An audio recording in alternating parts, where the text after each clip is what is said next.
Update mo na nga tayo sa mundo ng basketball sa Gilas, Pilipinas sa SEA Games. Ipapadalang lineup sa SEA Games, overkill nga ba at sobra na sa lakas? Samantalang si Coach Yeng Guiao may matinding sinabi. Ngunit bago tayo magpatuloy, pakipindot naman ang like, subscribe at ang notification bell para updated ka sa susunod kong i-upload. Pakipollow na rin ang aking Facebook page na Pinoy Viral Sports Official. Maraming salamat.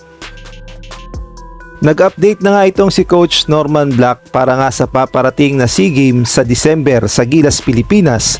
At ayon nga sa report ay kumukuha pa ito ng mga additional players para sa Gilas, Pilipinas at gayon na rin ang mga makakatulong niyang mga coach.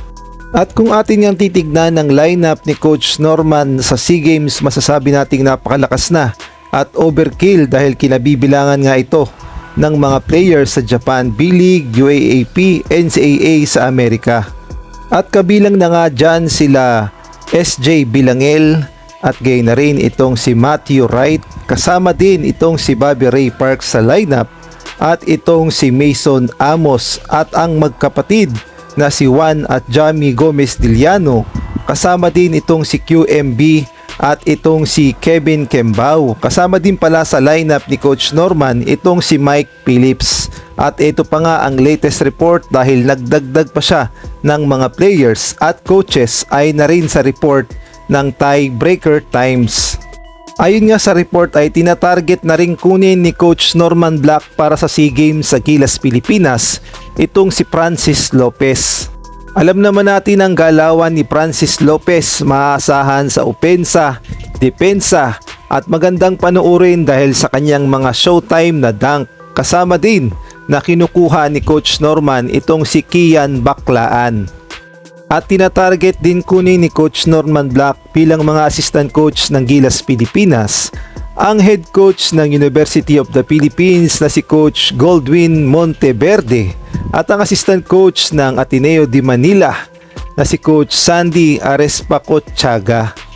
At pagdating naman sa naturalized player, si Justin Brownlee na ang nakalagay sa slot na gagamitin as naturalized player ng Gilas, Pilipinas sa SEA Games. Kaya naman kaabang-abang talaga ang magiging performance ni Noypi at marami nga nagsasabi na overkill na at sobrang lakas na talaga ng gagamiting lineup ni Coach Norman para sa Gilas, Pilipinas sa SEA Game.